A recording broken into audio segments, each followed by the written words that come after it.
The letter was pressed against his chest like a wound he could not explain. Seth Calloway stood in the doorway of the Rattlesnake Saloon in Dusk Creek, Nevada, the year 1878, and he had not moved in 3 full minutes. The piano had gone quiet. The bartender had stopped polishing the same glass he had been polishing for the last 10 years. Every man with a gun on his hip had turned to look at the stranger, who had ridden in from the eastern desert with dust caked in the lines of his face and something dangerous burning behind his gray eyes. He was not looking for trouble. He was looking for a woman named Temperance Dolan, and from the looks on these men's faces, she had been here and something bad had happened to her. "Where is she?" Seth said. It was not a question. His voice came out low and flat, the kind of voice that had ended more than a few arguments before they became something worse. The barkeeper set down his glass very carefully. "Don't know who you're talking about, friend." "I am not your friend." Seth stepped fully into the room. He was a tall man, lean in the way a blade is lean, and the Colt's single-action revolver at his right hip had been drawn enough times that the leather of the holster had shaped itself entirely to the motion. Temperance Dolan, brown hair, green eyes, traveled alone from New Mexico heading northwest.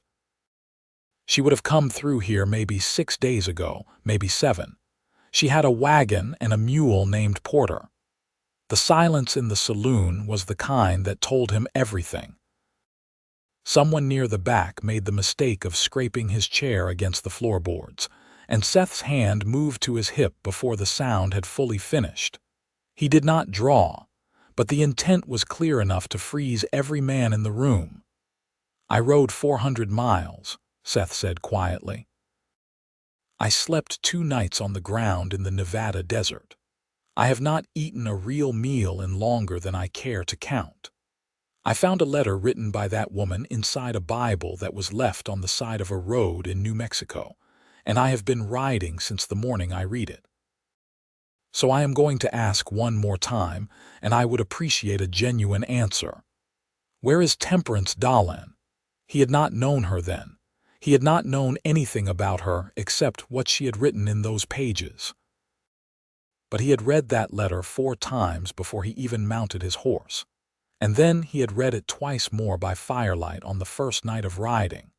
And by the time he reached the second state line, he understood that he was not doing this out of duty or decency or any obligation a decent man might feel toward a stranger in distress. He was doing this because the woman who had written those words was someone worth crossing a desert to find. And now he was here, and she was not, and the men in this saloon knew something they were not saying. It had started, as most things in Seth Calloway's life started, with a Bible and a long stretch of empty road.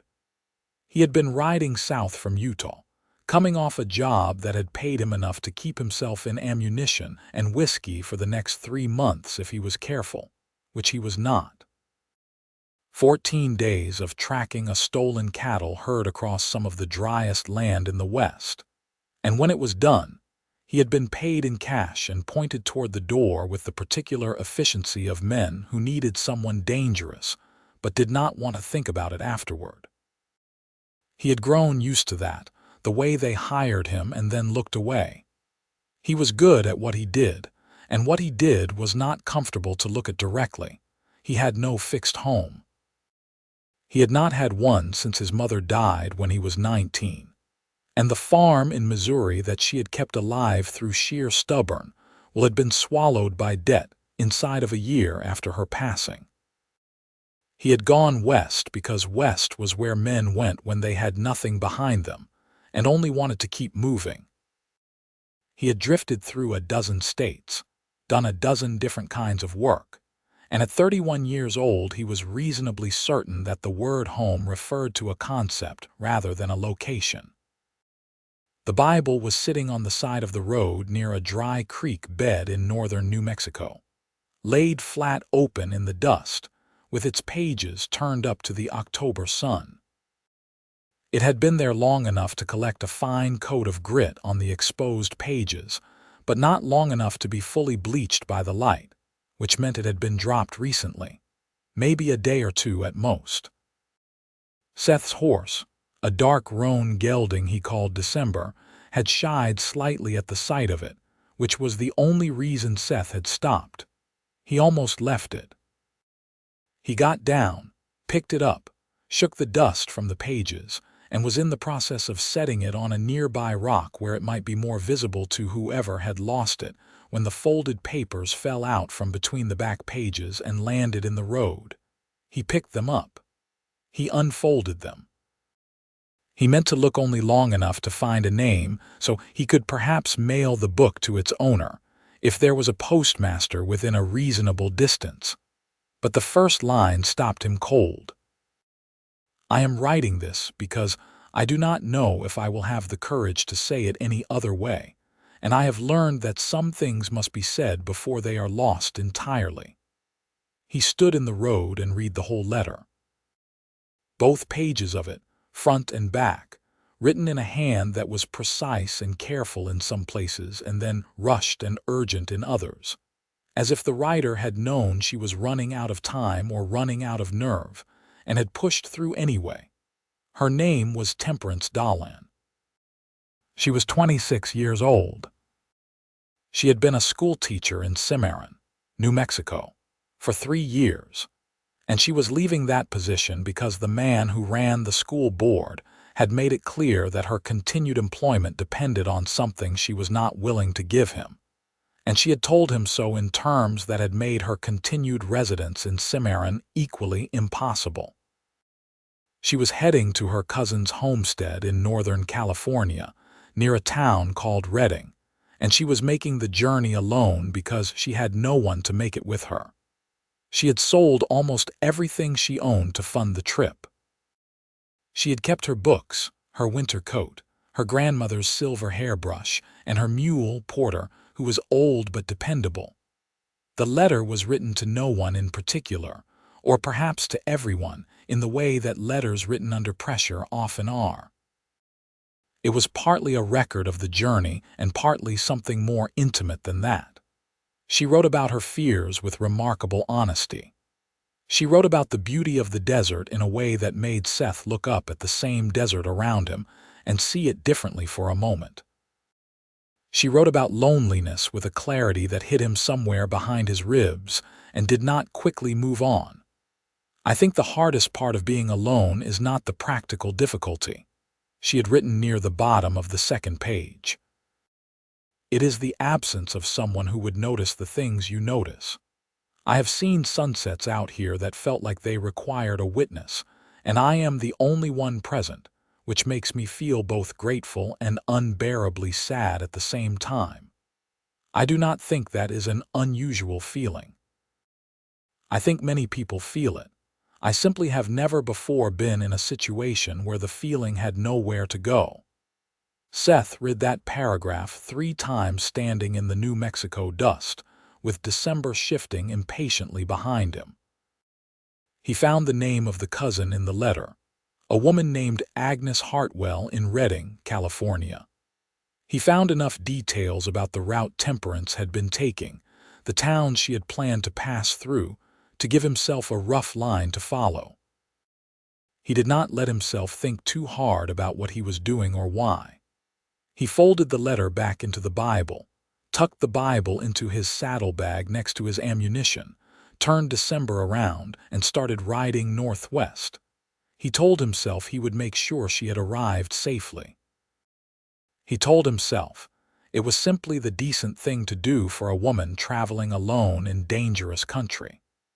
He told himself a great many things over those 400 miles and 2 state lines that he did not fully believe.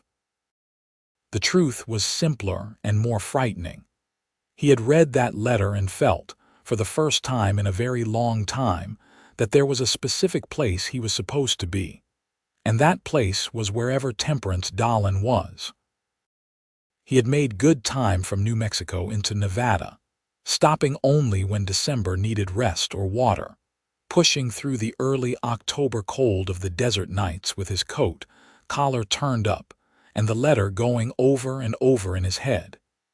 He had passed through 2 small towns without news of her. At the third, a trading post run by an older Paiute man named George who spoke better English than most of the cowboys who passed through, he had finally gotten a real answer. A woman traveling alone with a mule named Porter. Yes, George had said. She came through maybe 5 days back. She was heading for Dust Creek. She bought grain for the mule and a loaf of bread and some dried meat, and she asked about the road north. I told her the road north through Dust Creek was faster than going around, but that Dust Creek had some rough men in it lately. Seth had thanked George, paid him fairly for the information, and for a meal he had barely tasted, and pushed on toward Dust Creek. And now he was here, standing in this saloon with every man looking at him like he was a problem they had not anticipated. And the silence was telling him that what George had said about rough men was accurate, and that Temperance Dolan had run directly into those rough men 5 or 6 days before his arrival. "I am going to count to 3, Seth said calmly. The man nearest the bar, a heavy-set fellow with a nose that had been broken at least twice, made the decision to be forthcoming. "She is at the hardware merchant's house. Marcy Beaumont's place, east end of the main street. Marcy took her in." "Why did she need to be taken in?" The heavy-set man's eyes moved briefly toward a table in the far corner, where 2 men with matching expressions of casual threat were watching the whole exchange with too much interest. Seth looked at those 2 men for a moment.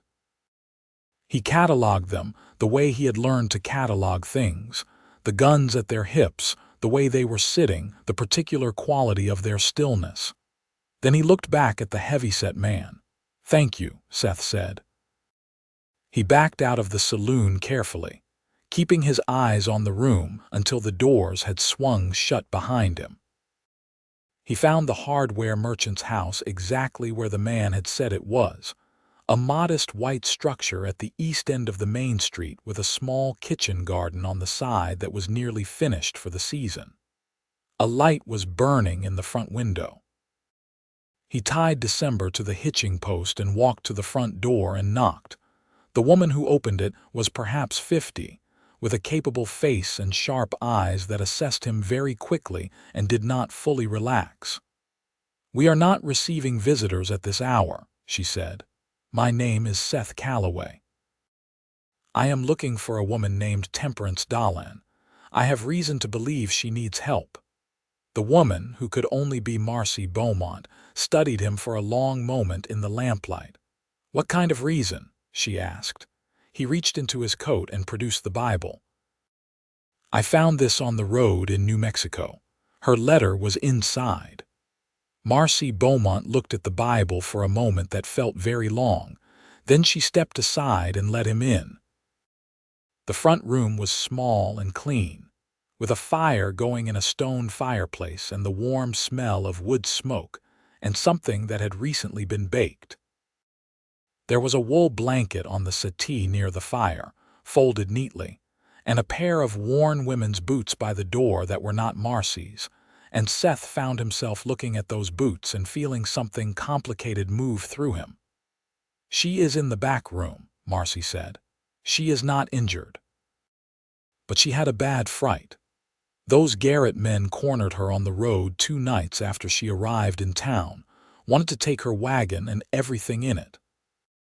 "My husband, God rest him, left me this house and a reputation for being a woman you do not cross in this town, so I put it to use and got her safe inside before those men could do more than frighten her."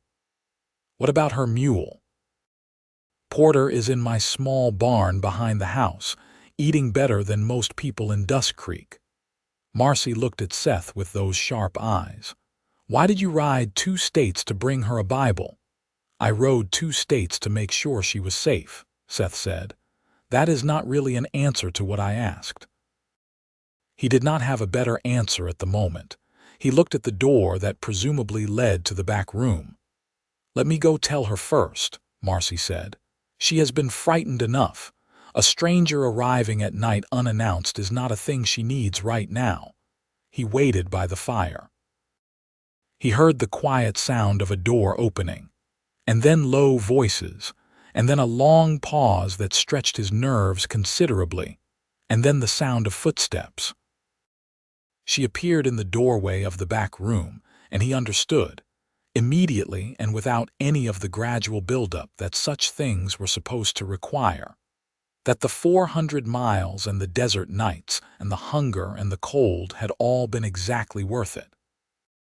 Temperance Dolan was not beautiful in the way that immediately announced itself and demanded acknowledgement. She was beautiful in the way that revealed itself slowly, in the precision of her features and the intelligence of her green eyes and the particular quality of stillness she had.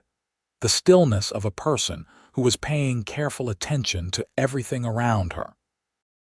Her brown hair was down, loose around her shoulders in a way that suggested she had been preparing for sleep, and she was wearing a plain cotton nightgown with a wool shawl pulled around her shoulders, and she was looking at him with an expression that was equal parts wariness and something else he could not name. She was holding the letter. Marcy had apparently retrieved the Bible and given it to her before coming to get him, because she stood in the doorway with those pages unfolded in her hand, and her eyes moved from the letter to his face and then back to the letter. And then she looked up at him and said, very quietly, "You read this?" "Yes," he said. "I am sorry. I meant to look only for a name to return it, and then I could not stop." She looked at him for a long moment. The fire crackled. Somewhere outside, the wind was moving through the main street of Dust Creek with the particular emptiness of a desert October night. "That letter was private," she said. Her voice was steady, but there was an edge underneath it, the edge of someone who had been pushed around recently and was not inclined to accept any more of it without comment. "I know," he said. "I should have left it closed. I did not, and I cannot undo that. I can tell you that I did not read it the way you read something that is not yours. I read it the way you read something that was meant for you, which I know is a strange thing to say about a letter you wrote to no one in particular, found by a stranger on a road in New Mexico. But that is the truth of how it felt. The edge in her expression did not disappear, but something behind it shifted slightly. You rode 2 states, she said. Yes, because of a letter, because of what you wrote in it. She folded the letter very carefully and held it against her chest in a motion that mirrored, without her knowing it, the way he had been carrying that Bible against his own chest for 400 miles. She looked at him with those green eyes, and the wariness was still there, but so was the something else he had not been able to name, and he thought now that it might be the same feeling he had been riding with since New Mexico, the feeling of something impossibly specific and right. "You had better sit down," she said at last. "You look like you have not eaten in 3 days. "About that, yes. Marcy," Temperance said, still looking at Seth. "Do we still have any of that corn bread?" "I will get it," Marcy said from somewhere behind both of them, with the particular tone of a woman who was trying not to show that she was pleased. Seth sat. Temperance sat across from him, on the opposite side of the fire, with the letter folded in her lap and her wool shawl pulled close, and her green eyes on his face like she was reading him the same way he had read her, trying to determine if what was on the surface matched what was underneath. "Why is the Bible yours?" she asked. "The one I left it in." "It was my mother's," he said. "I found it on the road in your state, which is odd, and I am not sure how to account for it. My mother left Missouri when she was young, before she met my father, and she may have come through New Mexico. I cannot say for certain. Your mother is gone, 10 years now." Something in her expression softened very slightly. "I am sorry. And yours?" "Both parents gone," she said. "Fever when I was 22. That is part of why I went to teach in Cimarron." I needed a reason to stay in one place for a while, and they offered me the position, and it seemed like it might become something permanent. But it did not. No, she said. It did not. Marcy came with corn bread and cold chicken and a mug of coffee, and set it in front of Seth without ceremony. He ate carefully, not quickly, which took an effort because he was very hungry, because he did not want to seem wild and unmannered in front of this woman who was watching him with such careful attention. "Why do you ride alone?" she asked. "What work do you do?" He had debated over the 400 miles how to answer this question. He could soften it. He could call himself a tracker or a scout, which was accurate in the way that a partial truth is accurate. He decided against it. She had written about honesty in that letter, about the way she valued people who said the direct thing. "I track people mostly, stolen property sometimes. I work for whoever pays me as long as the work does not cross certain lines. A bounty hunter," she said. "Sometimes, not always." "Have you killed people in defense of my life and in defense of other people's lives? Not for money." She considered this. "That is a distinction that matters to you. It is the only distinction that lets me sleep at night." She looked at the fire for a moment. "The men who frightened me on the road," she said. "The Garrett men. Marcy says they are brothers, Dale and Ray Garrett. They have been causing trouble in this town for about a year. I saw them in the saloon." Her eyes came back to him quickly. "You were in the saloon." "That is where I went first to ask about you." "Did they see you looking for me?" "They saw everything," he said. "Which means we have a problem to deal with before you can safely continue on to California." She was quiet for a moment, and he could see her working through it, the way her brow drew together slightly and her fingers tightened on the letter in her lap. "I am not your responsibility," she said. "I want to say that clearly. I appreciate that you came, and I am genuinely confused about all of it, but I am not your responsibility." "I did not say you were," Seth said. "You are already thinking about how to handle those men. I can see it. I think about those things automatically. It is a habit."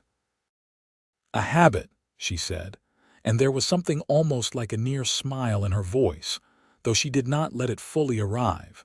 They sat by the fire for a while and talked. Marcy disappeared quietly after a while with a discretion that Seth appreciated. He told Temperance about finding the Bible on the road. He told her about the way the letter had stopped him, about the specific paragraph, about the sunsets requiring witnesses. She went very still when he mentioned that paragraph, and the color in her face changed very slightly. "I should not have written that part," she said. "I am glad you did. It was self-pitying. It was honest. Those are not the same thing." She looked at him directly for the first time since sitting down, a long, steady look that assessed him the way Marcy had assessed him at the door, but with a different quality behind it, not measuring threat but measuring something else. "How old are you?" she asked. 31. She nodded, as if this answered a question she had been turning over. "You have been alone a long time, my whole adult life mostly. And you read my letter and rode 2 states. Yes. That is either the most romantic thing I have ever heard of," she said quietly, "or the beginning of something I should be very careful about." "It may be both," he said honestly. She looked at the fire again. The silence between them was not uncomfortable in the way silences between strangers usually are. It had a different quality, the quality of 2 people who have skipped several of the early stages of knowing someone and arrived somewhere that normally takes much longer to reach, and are both trying to figure out what to do with that. "You should sleep," she said eventually. "Marcy has a room." "I will ask her," he said. He stood up, and she stood up, and they were closer than either of them had realized, only a few feet apart with the firelight between them.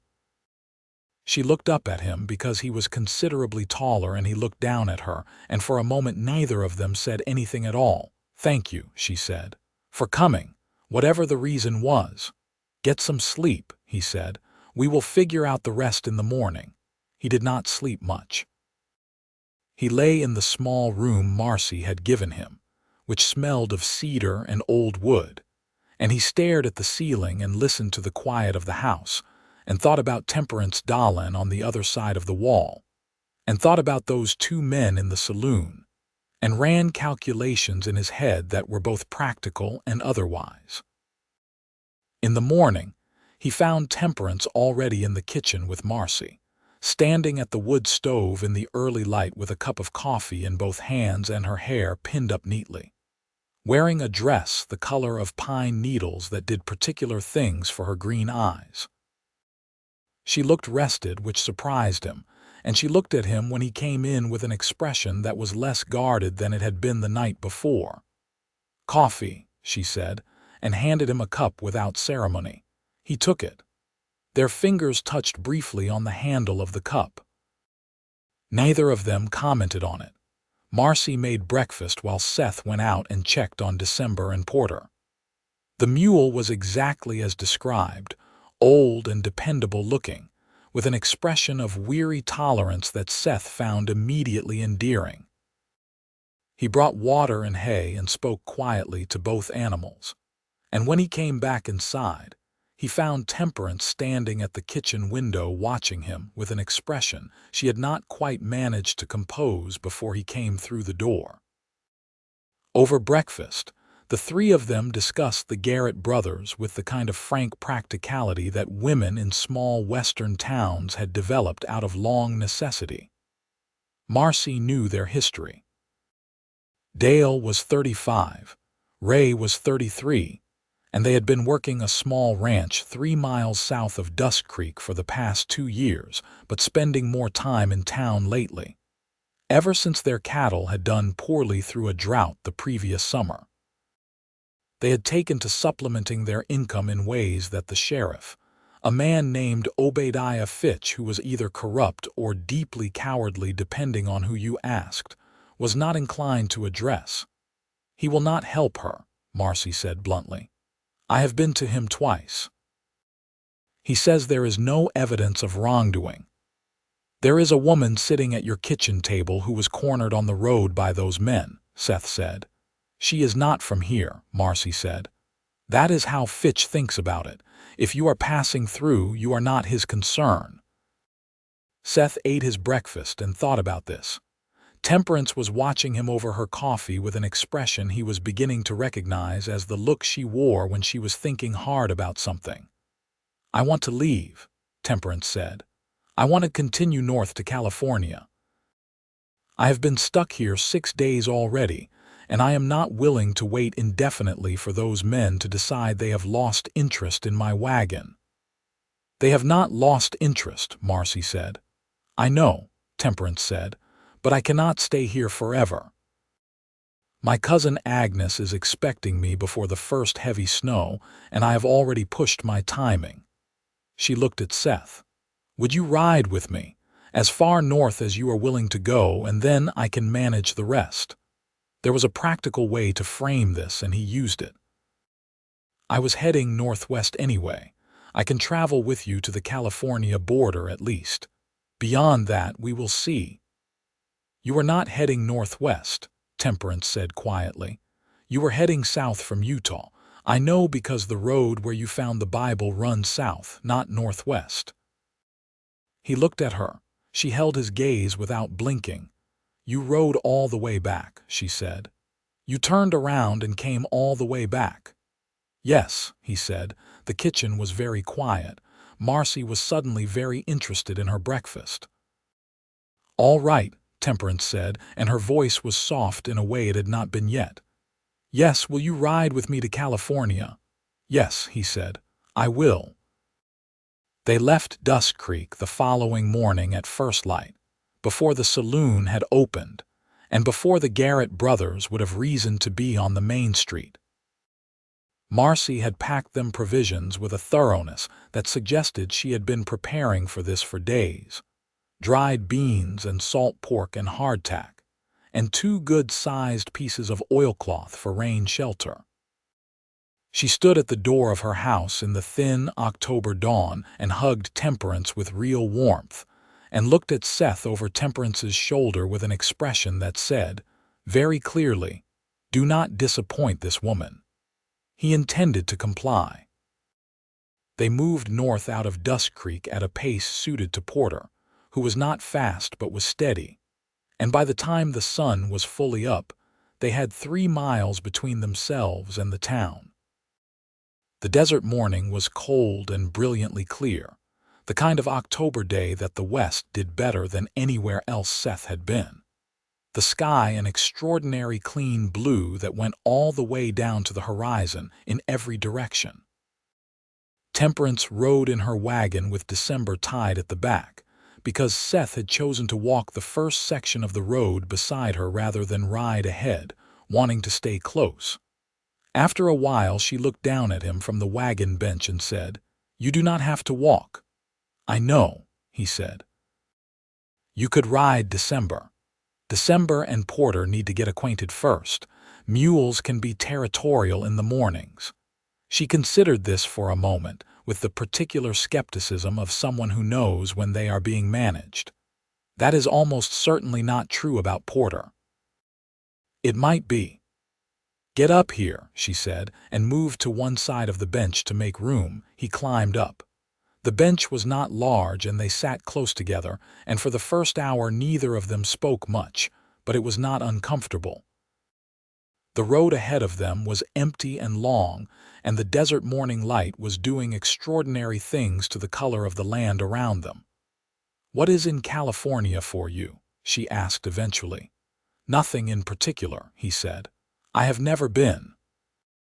"You are going all the way to California for nothing in particular." "I am going all the way to California because that is where you are going," he said, with the directness he had decided on in the kitchen. She was quiet for a moment. "That is a very large thing to say on one day's acquaintance." "It is. I realize that.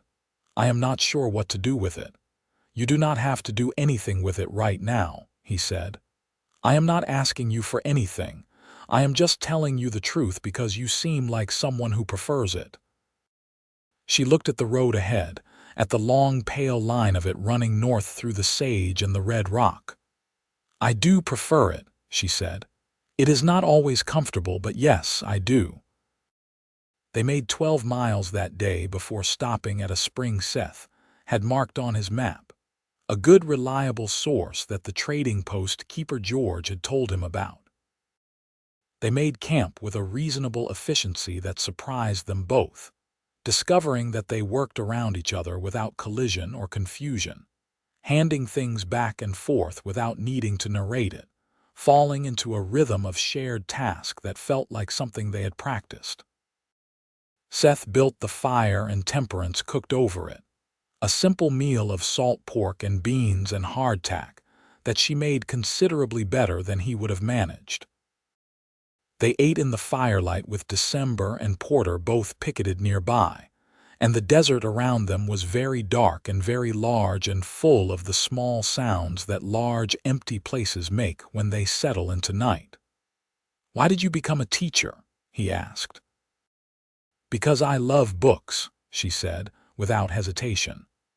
"And because I believe that the worst poverty a person can have is being unable to read. Not the worst hardship, but the worst poverty. Everything else you can compensate for or survive. Being illiterate in a world full of written words means a specific kind of helplessness that I find unbearable to think about. So I learned everything I could, and then I taught it to as many children as would sit still long enough to listen." "How many of them sat still?" She smiled, and it was the first full smile he had seen from her, and it did something notable to the firelight around her. "More than you would expect. Children want to learn mostly. They are full of wanting to understand things. It is adults who teach them to stop." "What did you teach besides reading?" arithmetic, some history, geography when I could, because I think understanding the shape of the world you live in is important. I taught them about rivers and mountains and the distances between places. I taught them that the country they lived in was very large and very old and full of stories that did not always belong to the people who were currently telling them. He looked at her. That is a complicated thing to teach children in a New Mexico Territory school. Yes, she said simply. The school board did not entirely approve. That was part of the problem long before the other problem. Tell me about the other problem, he said. Not because he was pushing, but because she had left it open in a way that suggested she might want to talk about it. She was quiet for a moment, turning her tin cup in her hands. His name was Bernard Haverford. He owned the general store and 3 other businesses in Cimarron and had a seat on every board in town, including the school board. He was a married man with 4 children. She paused. He had been making his interest clear for about a year. I had been declining, also clearly, for about a year. And then in August, he came to the schoolhouse after the children had gone home, and he told me that my contract renewal depended on my reconsidering my position. The fire crackled. Seth kept his expression neutral because she did not need his anger on top of her own. I told him to get out of my schoolhouse, she said, with a flatness in her voice that was more telling than anger would have been. I told him that if he came back, I would make sure his wife knew every detail of every conversation we had ever had. And then I told the school board chairwoman, a woman named Hetty Prentice who was the only other honest person on that board, what had happened, and she was kind and furious and ultimately powerless. So I resigned before they could push me out. I sold everything I could sell, and I left. You did the right thing, Seth said. I know I did, she said. That does not make it easier. I built 3 years of a life in that place. I had children who were learning to read, children who were going to have options they would not have had otherwise. And I had to leave them because a man with money thought my dignity was negotiable. The children will remember what you taught them, Seth said. She looked at him across the fire. That is what I tell myself, she said. It helps. Not entirely, but it helps. They sat in comfortable silence for a while after that. And then she asked him about Missouri, and he told her about the farm, about his mother, about the way the land had looked in spring when the fields were just beginning to come in, and the world smelled like turned earth and possibility. He had not talked about Missouri in years. He had not talked about his mother to anyone in possibly a decade. But Temperance asked questions with a real quality of attention behind them, the trained attentiveness of a good teacher, and he found himself answering more fully than he had intended. You miss it, she said. I miss the idea of it, he said. I think sometimes the thing I actually miss is the feeling of having a place where I was expected to be, where someone would notice if I did not come home. She looked at him with those green eyes, and in the firelight her expression was completely open in a way it had not quite been before. The sunset's requiring a witness, she said quietly. Yes, he said. Exactly that. They looked at each other across the dying fire for a long moment, and then she said very quietly, Seth, as if trying the sound of it, and it was such a small thing to do so much to a person, but it did, and he had to look away for a moment to compose himself. You should sleep, he said.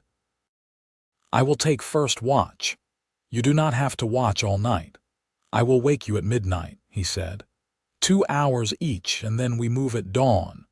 She accepted this with the practical grace that seemed to characterize how she accepted everything. She took herself to the wagon, where she had made a proper sleeping space with the blankets Marcy had packed, and he sat by the fire with his rifle across his knees, and the Nevada stars enormous above him, and the sound of her settling into sleep, very close. The next several days of travel were the best days Seth Calloway had had in longer than he could clearly measure. They were not easy days, precisely, because the road north was not easy, and the weather turned colder as they gained elevation moving toward the Sierra Nevada. And Porter had a tender shoe that needed attention at a blacksmith shop in a small town called Brentwood, where they stopped on the third day. But they were good days, rich days, days full of conversation and shared discovery, and the quiet companionship of two people learning each other's rhythms. She read to him while he drove the wagon, pulling books from the crate she had packed as carefully as some people pack their most valuable possessions, because for her they were. She read from a worn copy of Jane Eyre, and from a collection of poems by a woman named Emily Dickinson that had been published just a few years before. And Seth, who had not been read to since his mother had read to him as a child, found that he could listen to Temperance Dolan read for considerable lengths of time without wanting it to stop. In return, he told her things about the land they were crossing, the practical knowledge of a man who had spent more than a decade reading the western terrain. He told her which plants were edible and which were not, how to read a sky for weather, how to find water in country that appeared to have none. She listened to this with the same quality of attention she had brought to Emily Dickinson, making it clear that she considered this information as worthy of careful reception as any poem. On the fourth night, camped in the shadow of a low range of hills with California only 2 days away, he was sitting by the fire cleaning his revolver when she came and sat beside him, not across the fire but beside him, close enough that her shoulder was near his arm and the warmth between them was not just from the fire. "Can I ask you something personal?" she said. "Yes," he said. "Have you ever been in love before?" He kept his hands on the revolver but stopped working on it. "No," he said, "not genuinely." "What does genuinely mean in that sentence?" "I have been attached to people," he said. "I have cared about people. I once spent 4 months with a woman in Colorado who was kind and good, and I was very fond of her. But it was not love the way I think love is supposed to work. It was more like a mutual arrangement that we were both comfortable with." "What happened to her?" "She married a rancher who could offer her a permanent home. I was glad for her. That is how I knew it was not love." Temperance nodded slowly. "I was engaged once," she said. "When I was 23, a man named David Marsh who was a doctor's apprentice in Santa Fe. He was kind and respectable, and my parents approved enormously before they died. We were engaged for 6 months, and then he took a position in New York City and asked me to come with him. But you did not go." "I could not leave," she said. "My parents were newly gone, and I felt responsible for the place we had been. I knew that was not entirely rational, but I felt it anyway. And so I told David he should go without me, and he went. And eventually he wrote to say he had met someone else, and I was sad but not devastated." Which told me something about the nature of what we had had. "Two people who should not have been devastated," Seth said. "Exactly." She paused. "I have been careful since then. I think being careful has been the correct approach. I think I have not been sorry about being careful." She hesitated. "Until recently." He put down the revolver very carefully. He looked at her profile in the firelight, the precise line of her nose and her jaw, the way her lashes cast small shadows on her cheek. "Temperance," he said. "Do not say anything yet," she said quickly.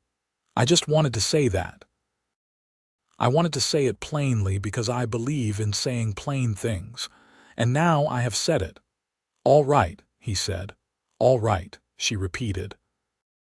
They sat together by the fire for a long time after that, shoulders touching, not saying anything at all, and it was the best silence Seth had experienced since those 3 days of riding toward her across the Nevada desert, which had also been very fine. On the 5th day, they crossed the state line into California. There was no marker where they crossed, just a subtle change in the quality of the light and the first sight of distant mountains that were considerably more substantial than the Nevada hills. Temperance made a small sound when she saw them, the sound of someone seeing something they have read about and wondered about for a long time. And Seth looked at her face instead of the mountains, and thought that this was exactly what she had meant about sunsets requiring witnesses. "Have you ever seen mountains like that?" she asked. "In Colorado," he said. "But not like that, not from this direction." "They are enormous," she said. "They are. Agnes says it snows very heavily at the passes in November. We should have enough time, but we should not slow down." "We will make good time," he said. "Porter is doing well." "Porter always does well," she said affectionately, and clicked to the mule, who flicked one large ear in acknowledgment but maintained his exact pace. 2 days into California, in a small town called Mercer Crossing that had a hotel with a genuine dining room and a bathhouse, Temperance insisted they stop for the night and have a proper meal. Seth did not argue. They had been on the road for a week, and both of them needed a night that was not the ground. And the hotel, run by a cheerful Chinese-American family named Sung who had come to California during the gold rush and stayed because it had turned out to be home, was clean and well run, and the food in the dining room was remarkable. They ate at a table by the window. Temperance in a blue dress she had shaken out from the bottom of her trunk, and which fit her in a way that made Seth very aware of where his eyes were going.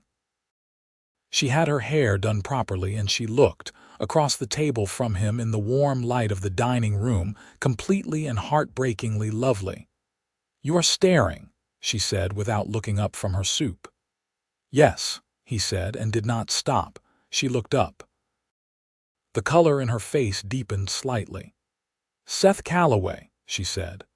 "Temperance Dolan," he said. She bit the inside of her cheek to keep the smile from being as large as it wanted to be and looked back down at her soup, and the smile came anyway. He could not remember the last time he had made anyone smile like that. He filed it away with the kind of care he usually reserved for important information about terrain. After dinner, they walked along the main street of Mercer Crossing in the cold, clear night, not quite touching but close, the way they had been moving for several days, in a proximity that acknowledged something without yet naming it in full. There was a general store still lit from within, and the sound of a fiddle from somewhere farther down the street, and the smell of pine smoke in the air coming down from the mountains they could not see but could feel. "After you get to Agnes," he said. "What then?" She was quiet for a moment. "Find a teaching position in Redding or one of the towns nearby. Agnes says the school there needs a teacher or will need one in the spring. I would like to start again. I would like to find a place and build something real in it. Something permanent," he said. "Yes." He looked down at her in the cold darkness, at the particular grace of her profile, at her breath making small white clouds in the air. "I have been thinking about what permanent might feel like," he said. She turned to look up at him. "What conclusion have you reached?" "That it begins with a specific person," he said. "Not a place. The place follows, but it begins with a person." She held his gaze for a long moment. "I think that is right," she said softly. He took her hand. She let him, and then held his hand back, and they stood in the main street of Mercer Crossing, California, in October 1878, in the cold and the pine-scented dark. And it was so quiet and so clear and so right that Seth could not find a single thing to say that would have added to it. She said instead of anything, "We should get back. Early start tomorrow." "Yes," he said. They walked back to the hotel still holding hands, and at the door of her room she turned and looked at him for a long moment, and then, with the decisiveness she brought to everything, stood up on her toes and pressed her lips briefly to his cheek, just at the edge of his jaw, and then stepped back with a composed expression that was undercut entirely by the brightness in her eyes. "Good night, Seth," she said. He stood in the hallway and felt the place on his jaw where she had kissed him as if it were a brand. "Good night, Temperance," he managed. In the morning, they were both entirely composed and focused on the road, which was admirable given the circumstances, and it was only the fact that they kept not quite looking at each other throughout the morning drive that confirmed anything had changed. They reached Redding in the afternoon of the fourth day in California, coming in from the south with the mountains enormous to the east and the Sacramento River shining in the distance, and the town spread out before them in the flat golden light of a Northern California autumn. It was a real town, bigger than Seth had expected, with a main street of proper buildings and a hotel and 2 churches and what appeared to be a functioning school. Agnes Hartwell's homestead was 2 miles north of town proper, a well-established farmstead with good fences and a proper barn and a kitchen garden that had been much more productive than Marcy Beaumont's, though the season was equally finished.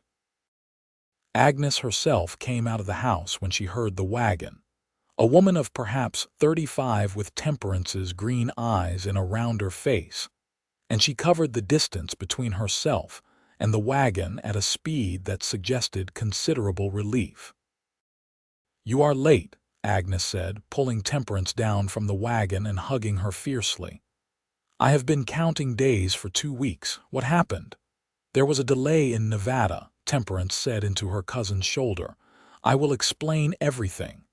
Agnes, this is Seth Calloway. He accompanied me from Nevada."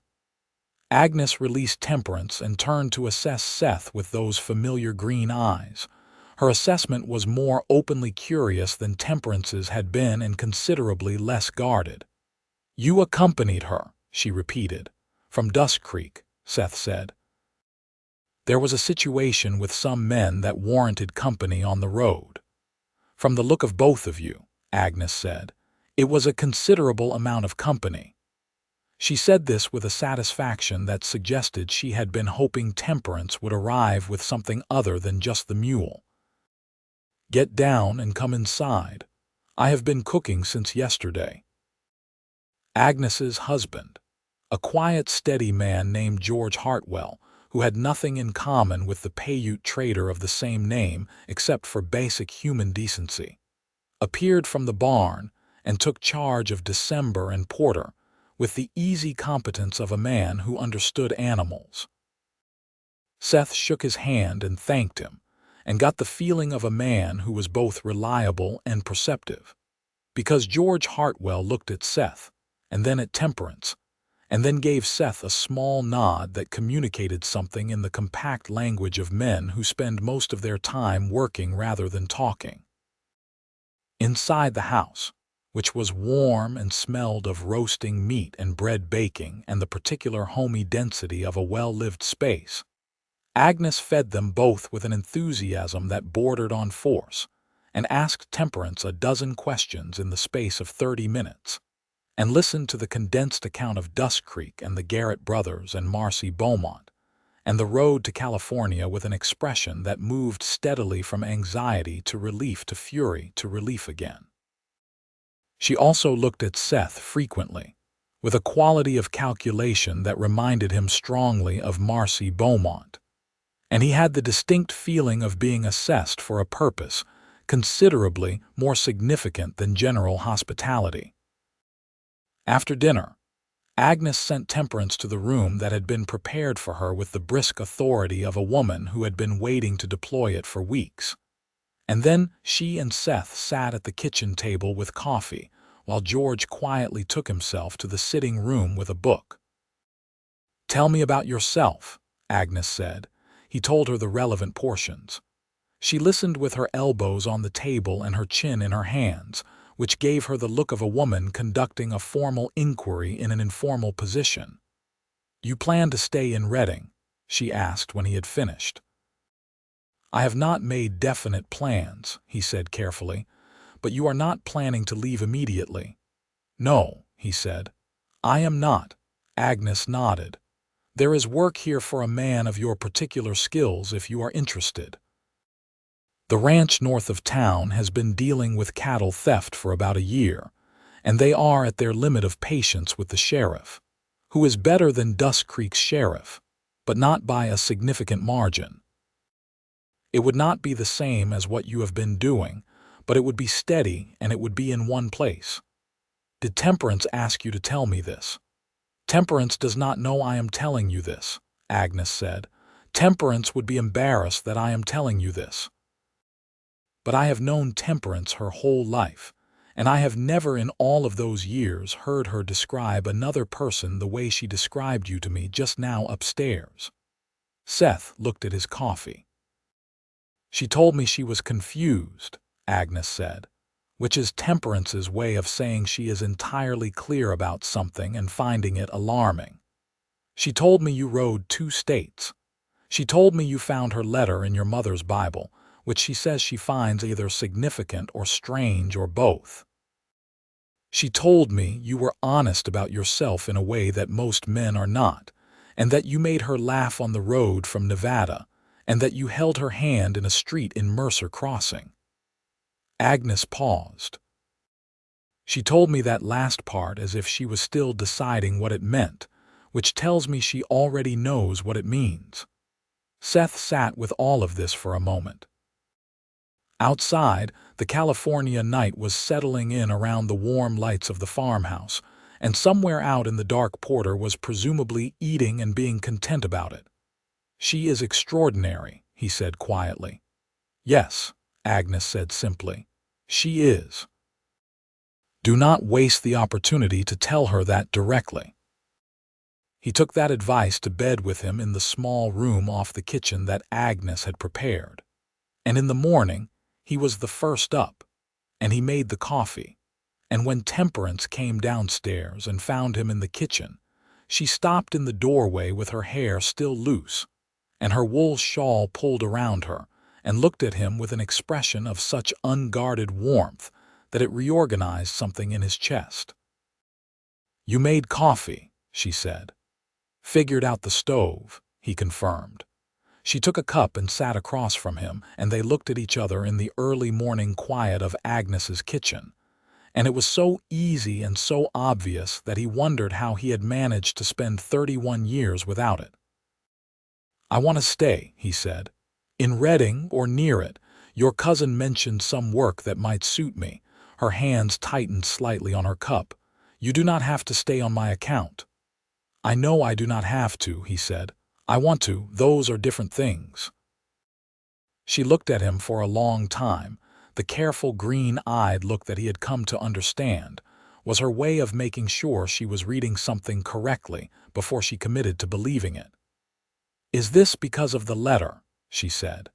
Because of who you imagined I was from those pages? It started with the letter, he said honestly. It ended with you. The person I have been traveling with for 2 weeks who argues with me about the best way to get a fire going in wet wood and reads poetry out loud and is not afraid of anything except perhaps being hurt again by someone she trusted. That is who I want to stay for. She set down her coffee cup very carefully. She looked at her hands for a moment, and then she looked up at him, and what was in her face was completely open in a way he suspected she allowed very rarely. I want you to stay, she said quietly. They sat with that, in the morning quiet, and it was more than enough for the moment. In the weeks that followed, Seth Calloway discovered what it felt like to be somewhere specific on purpose.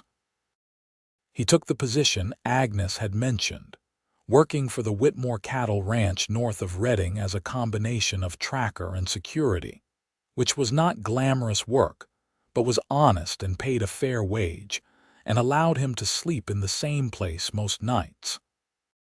He moved into a boarding house on Maple Street in Reading run by a widow named Mrs. Farquhar, who fed her boarders 3 times a day and tolerated no nonsense, and he settled into the rhythm of a fixed life with an adaptability that surprised him. Temperance, in the meantime, had presented herself to the Reading School Board and been hired almost on the spot, because the school had indeed been without a permanent teacher for 3 months, and the children were restless. She threw herself into the work with the focused energy of someone who had been denied the thing she was meant to do and wanted to make up for lost time. Seth would sometimes walk past the school on his way through town and hear her voice through the open window, reading aloud to a room full of children, and it would stop him on the street every single time. They spent their evenings together when his work permitted and her preparation allowed. They walked, they ate at the small restaurant near the river, they sat on Agnes's porch on weekends and talked for hours in the way people talk when they have been rationing conversation for years and have finally found someone who makes it feel abundant. December and Porter were stabled together at George Hartwell's barn, and the mule had apparently decided to tolerate the horse with approximately the same resigned affection that he displayed toward most things. Seth met Agnes's neighbors and Temperance's new colleagues and the Whitmore family who employed him, and he let himself be placed in the social fabric of Reading in a way that was entirely new and unexpectedly felt exactly right. He was not good at small talk and never had been, but Temperance was beside him for most of it, and she was excellent at the social navigation of new situations, and he discovered that they complemented each other in that way with a precision that seemed improbable for two people who had known each other only weeks. He kissed her for the first time on a Thursday evening in November, standing on the porch of Agnes's house in the early dark with the first frost of the season silvering the grass and their breath making clouds between them. She kissed him back with a thoroughness that told him she had indeed been thinking about it longer. When they separated, she pressed her forehead briefly against his chin, which was one of the more simply overwhelming things anyone had ever done to him, and he put his arms around her, and they stood on Agnes's frost-cold porch in the California November dark, and he thought that this was exactly what he had been riding toward without knowing it, every single day of the last 12 years since Missouri. December came, and with it, the kind of happiness that settles in and takes up residence rather than visiting briefly. Seth and Temperance built something steadily and carefully, with the particular seriousness of two people who had both waited long enough that they were not inclined to be careless with what they had found. He told her things he had never said to anyone. She told him things she had kept inside of letters and journals and the private rooms of her own mind. They argued sometimes, with the good, clean energy of two people who respect each other's intelligence, and they always found their way through it to the other side.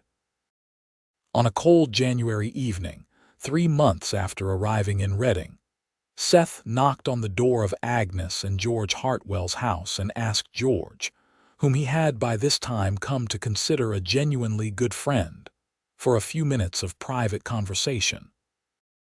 George took him into his study, and Seth told him, directly and without excessive preamble, that he intended to ask Temperance to marry him, and that he wanted Agnes and George to know first because they were her family, and that was the right way to do things.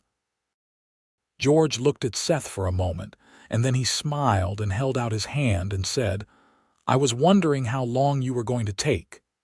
"Agnes has already been expecting this, hasn't she?" Seth said. "Agnes has been expecting this since November," George said. "She will absolutely pretend to be surprised." Seth proposed to Temperance on a Saturday afternoon in February 1879, in the field behind Agnes's house, where a stand of old oak trees threw long shadows across the winter grass. He had not planned an elaborate speech. He had thought about what he wanted to say, and then he said it, which was the way he always approached important things. He told her that he had spent a long time being the kind of man who moved through the world without leaving a mark in any one place, and that he had thought for years that this was simply his nature. He told her that he had found her letter on a road in New Mexico and had understood something from those pages that he had not been able to understand from 30 years of living, which was that the life he had been building, moving and alone, was not a finished life but a preparation for one. He told her that she was the most honest and courageous person he had met, and that he wanted to spend his life being the witness she had written about, for her sunsets and her ordinary mornings and everything in between.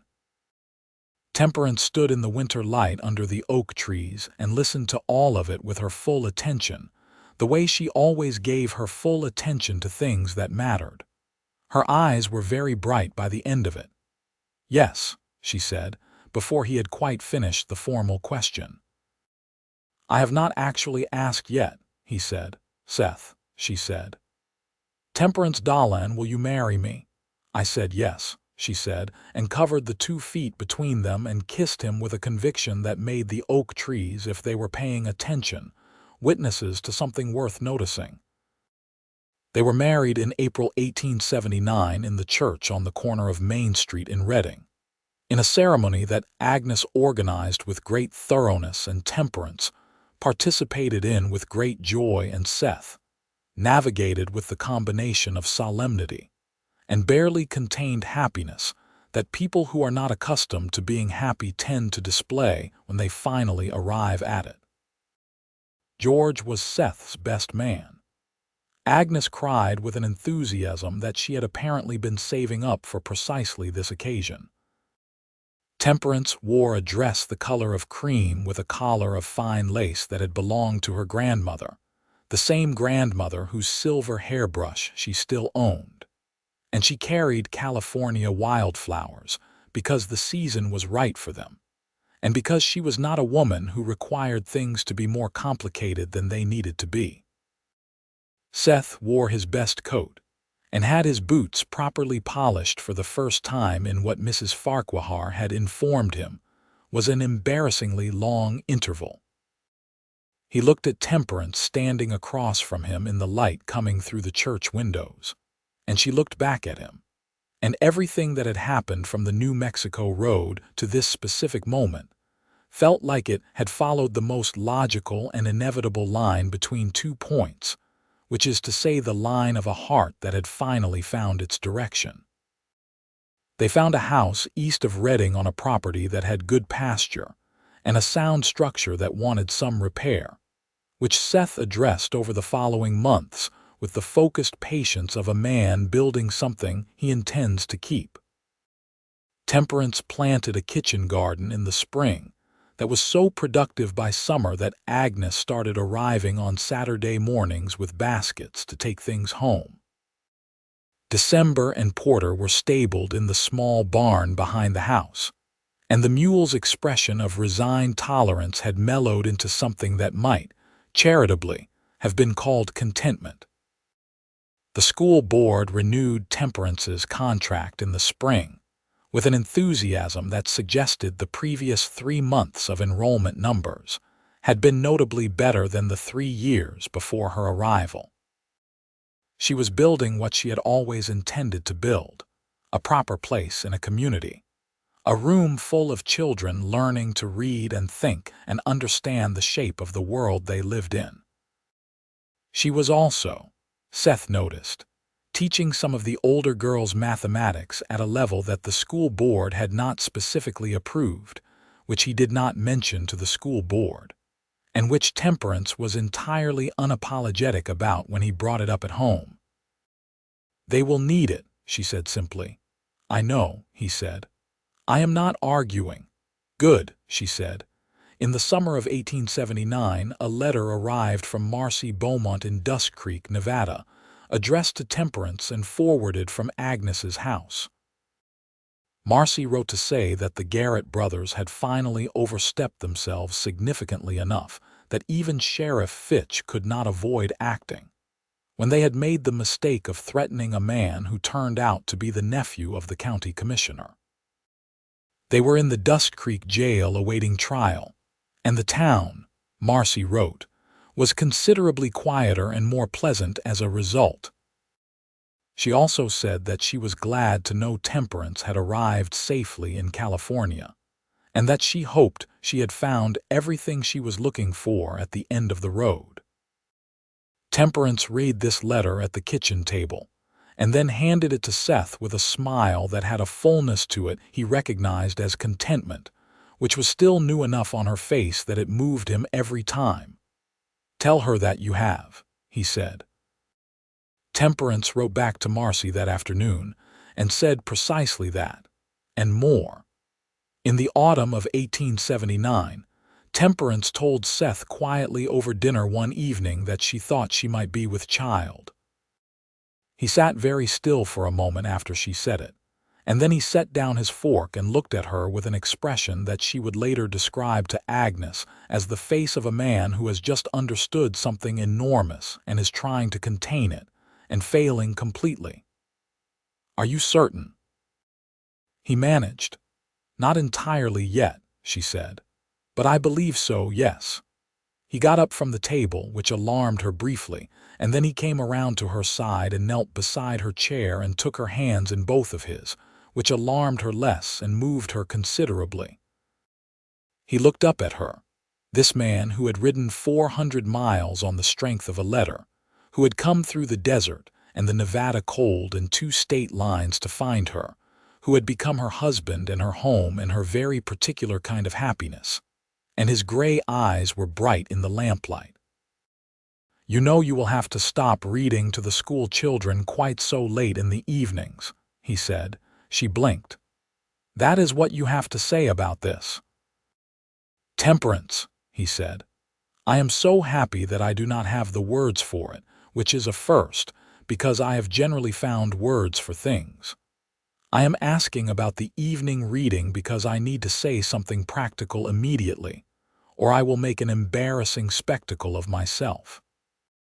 She laughed, which was the laugh she saved for him specifically, the one that was entirely without reserve, and she leaned forward and pressed her forehead to his in the particular gesture that had been theirs since November on Agnes's porch, and he held her hands, and they stayed like that for a long, warm moment in their own kitchen in the lamplight of a California autumn evening.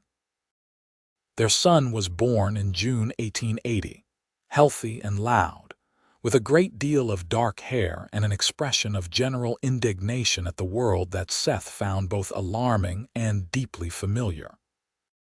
Temperance, who had done the considerably harder portion of the work, held the baby and looked down at him with an expression of such composed wonder that it was one of the things Seth came back to in his mind for years afterward, when he needed a reminder of what real looked like. They named him Thomas James Calloway, Thomas for Temperance's father, James for Seth's. Agnes arrived within the hour and held the baby and wept and declared him the most beautiful child in the state of California, which Seth thought was probably bias but did not argue with. George shook Seth's hand in the kitchen with the understated sincerity that was his primary mode of operation, and said, quietly, "Well done." And Seth understood that this covered considerably more than the arrival of a healthy child. Reading grew around them in those years, as California towns grew in the 1880s, steadily and sometimes chaotically, with new families arriving and new businesses opening, and the endless optimism of a place that had not yet accumulated enough history to be weighed down by it.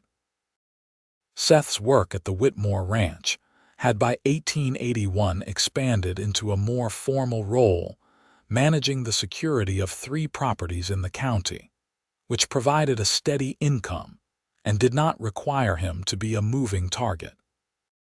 He had put his revolver in the drawer of the bedside table the day after their wedding. He took it out for necessary maintenance and for the occasional job that required it, but the casual readiness he had carried for 12 years, the permanent alertness of a man who slept with one ear open and always sat with his back to the wall, had eased by degrees into something less taut. Temperance noticed the first time he sat at a restaurant table with his back to the door and did not mention it. but the look she gave him was worth a great deal. Thomas learned to walk in the autumn of 1881, with the single-minded determination of a child who has decided something must happen and is prepared to fall down as many times as necessary to make it so. He was a curious, active child who followed Seth around the property with a focused attention that Seth found both touching and occasionally anxiety-inducing, particularly near the horse paddock.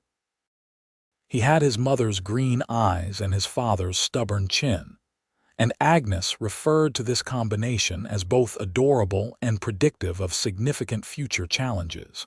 She was probably right. In 1882, Temperance was offered the position of head teacher at the expanded Reading School, with a salary that was considerably better than her previous arrangement, and a mandate to hire 2 additional teachers, which she did with the rigor she applied to everything. She selected a young woman named Clara Downs, who had been teaching in Sacramento, and a quiet, serious man named Franklin Webb, who had more patience with arithmetic than any person Temperance had ever met. She ran the school with the same mix of warmth and absolute clear standards that she had brought to Cimarron, but without anyone to answer to who did not share her values, and the results were significant enough that she was written about in the Reading newspaper in the spring of 1882. Seth read the article twice and kept it. "You kept it," she said, finding it pressed inside the family Bible, which had traveled from Missouri to New Mexico to the road where it had been lost and found and was now on the shelf in the front room of their house east of Reading. "It seemed like the right place for something important," he said. She looked at the Bible on the shelf, and then at him, and the expression on her face was one of those that still occasionally caught him entirely off guard. The completely open look that she had given him across the fire on their first night in the desert. The look that meant she was not filtering anything. "It started with a letter in that Bible," she said. "Yes. Everything. All of this." She gestured, and the gesture encompassed the house and the child playing on the floor and the California afternoon light coming through the window. "Yes," he said. She crossed the room and stood in front of him and put her hands flat on his chest in the way she did sometimes when she wanted his full attention, which she always had anyway. "I have been thinking," she said. "About what?" "About who lost that Bible, on the road in New Mexico." He looked at her. He had thought about this himself in passing and had not been able to account for it fully. "My mother traveled through that country, possibly. You told me she came through New Mexico when she was young, before she met your father," Temperance said. "Before the Bible would have had all the markings in the back that identified it as hers. What if it was already there? What if it had been there for years? On the side of a road in New Mexico," he said. "What if it had been there for exactly the right amount of time," she said, "to be found by the right person at the right moment?" He looked at her for a long time. He was not a man given to mysticism, and she knew that, and she knew he knew it, and she was not asking him to believe something irrational. She was asking him to hold open the possibility that some things did not have a fully rational explanation, and that this was acceptable. "I think," he said slowly, "that I found a letter in a Bible on a road in New Mexico, and I rode 2 states, and I found you. And I think that is the one piece of information I need to know about how the universe is organized." She leaned up and kissed him, slowly and warmly, in the afternoon light of their front room, and Thomas, who was 2 years old and opinionated, made a loud, disapproving sound from the floor. "Apparently he objects," Temperance said against Seth's mouth.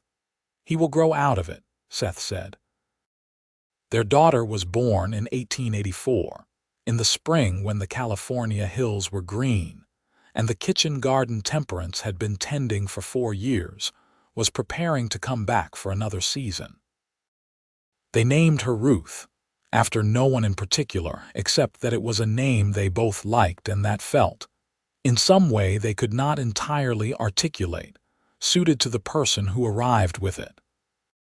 She had Seth's gray eyes and her mother's precision, even as an infant, and Agnes declared her beautiful and wept with the same dedicated enthusiasm she had brought to Thomas's arrival. Thomas, 4 years old by then, examined his new sister with the expression of someone revising their expectations, and said, after a considerable pause, that she was very small. He then went and got a book and sat beside Temperance on the bed and asked her to read, which she did, with Ruth sleeping against her chest and Seth sitting in the chair by the window watching his family in the afternoon light, and feeling something that had no better word than complete. Porter the mule died peacefully in the winter of 1884, of old age and presumably general satisfaction, and was buried in the corner of the pasture near the oak trees with more ceremony than most mules received, because Thomas had grown up with him and Temperance had crossed 2 states with him and he had been, in his way, part of the story. Seth said a few words at the burial that made Temperance cry and Thomas look confused, which was the appropriate response from each of them. December lived 4 more years after Porter, still sharp and dark-coated with a little gray at the muzzle, and when the horse died in 1888, Seth was out in the barn with him for the last part of it, and he stayed there quietly for a while afterward. And when he came back inside, Temperance met him at the door without saying anything and put her arms around him, and they stood in the doorway for a moment in the California evening. "He was a good horse," she said.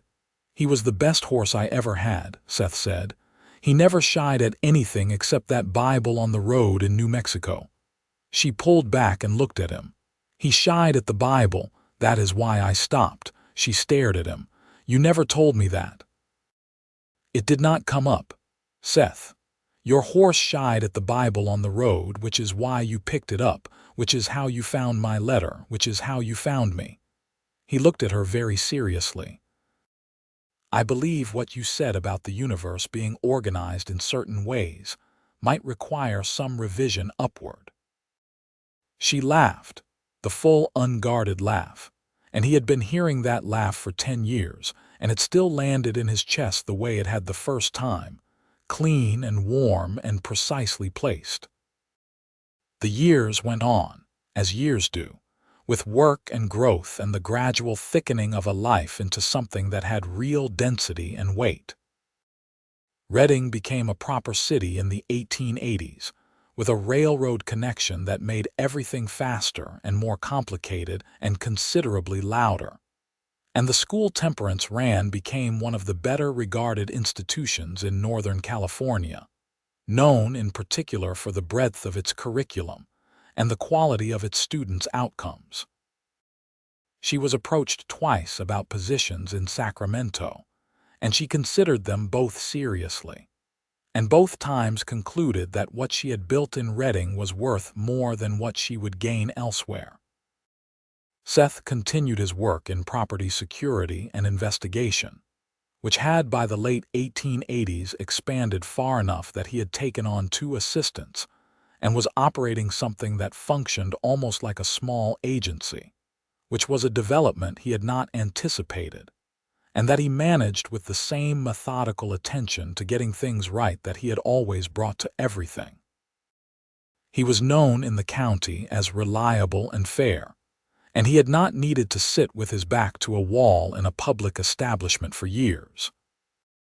They had a 3rd child in 1887, a son named William George, the middle name for George Hartwell, who received the news with his characteristic quiet dignity and that small, particular smile of his that said more than most people managed with full sentences.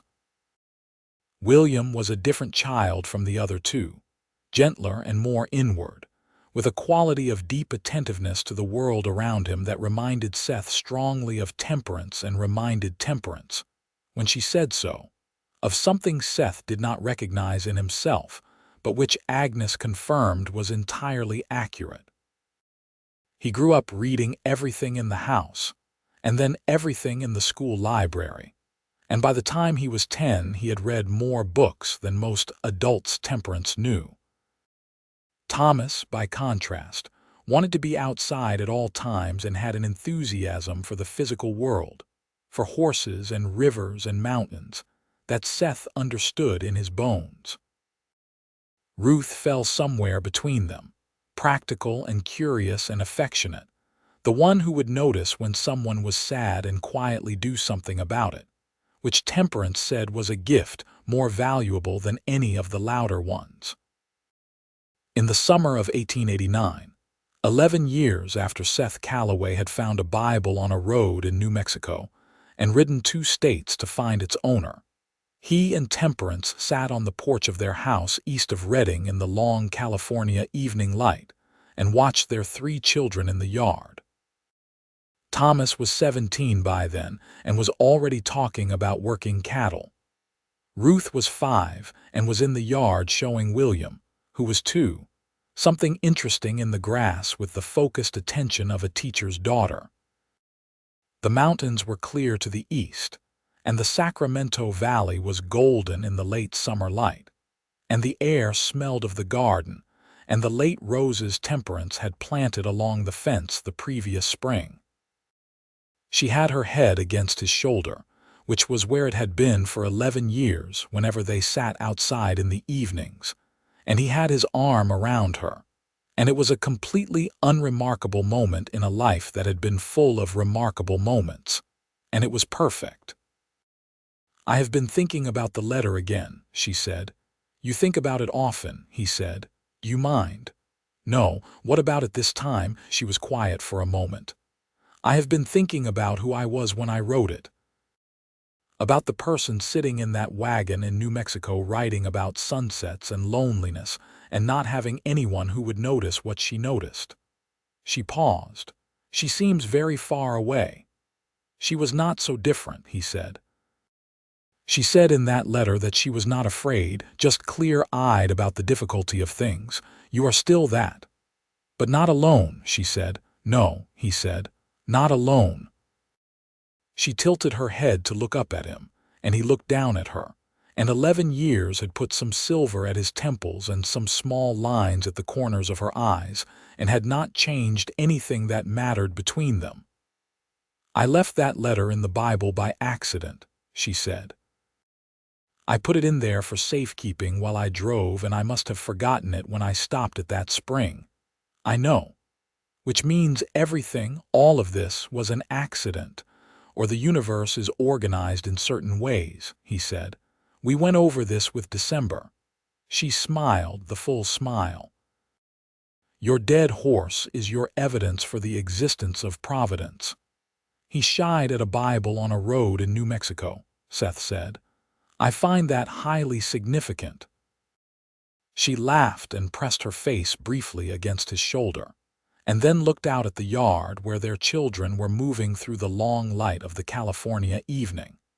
And he followed her gaze and sat with everything that had accumulated between that road in New Mexico and this porch in this moment. Thomas had looked up and caught his eye, and gave him the quick nod of a young man who was beginning to understand things, and Seth nodded back.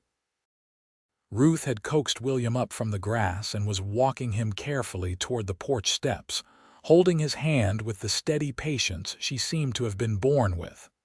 "Mama," Ruth said, coming up the steps. "William found a beetle." "Did he?" Temperance said, leaning forward with genuine interest. "What kind?"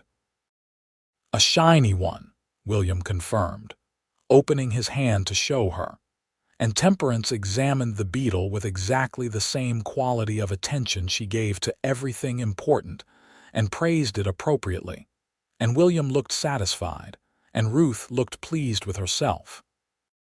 Seth watched all of this in the last light of the summer evening, his wife and his children on the porch of the home they had built in California, the home that had begun with a letter and a Bible and a horse that shied at just the right moment on a road in New Mexico. And he thought about the man he had been before that road, moving through the world without a fixed point, carrying his mother's Bible in his saddlebag, and sleeping on the ground and telling himself that was sufficient. He thought about reading the letter the first time. He thought about the way it had felt like something written for him, even though it had been written for no one or everyone. He thought about riding 2 states and arriving at that saloon in Dusk Creek, and the silence that told him she was there but in trouble. He thought about Temperance in the doorway of Marcy Beaumont's back room, holding the letter against her chest, looking at him with wary green eyes. He thought, "I've been the luckiest man alive," which was a thought he had regularly and which never got smaller. "Seth," Temperance said quietly. He turned. She was looking at him with the open expression, the one without filters. "I know what you are thinking about," she said. "The road in New Mexico," he said. "Yes," she took his hand. "I think about it too. Often." "What do you think about when you think about it?" She was quiet for a moment, watching Ruth lead William back into the yard, watching the long shadows of the evening move across the grass. "I think about the woman I was when I wrote that letter," she said. "Sitting in that wagon alone, writing about wanting someone to notice the things she noticed. And I think about you picking it up. And I think that if I had not forgotten it, if I had packed it away properly, none of this would exist." She squeezed his hand. "And then I cannot decide if that is a frightening thought or the most beautiful thought I have ever had." "Both," he said. "Both," she agreed. The evening settled around them. Thomas had come in from the yard and dropped into the other porch chair with the easy sprawl of a large young man, and was talking about a horse he had seen in town that he thought was worth looking at. And Seth listened with one ear and kept his hand around Temperance's hand. And the mountains to the east were turning the deep blue of a California evening, and everything was precisely what it was supposed to be. He thought about those 12 years of moving and not arriving, and he thought about the specific morning he had stood in the New Mexico road with a letter in his hand, and felt the ground tilt beneath him in a way that turned out to be direction rather than disaster. He thought, "I rode 2 states, and I found everything I needed in the world, and I have not needed to go anywhere since." And in the evening light on the porch of their home, with her hand in his and their children around them, and the California mountains going dark and beautiful to the east, Seth Calloway understood, fully and without reservation, that the long road had been worth every mile.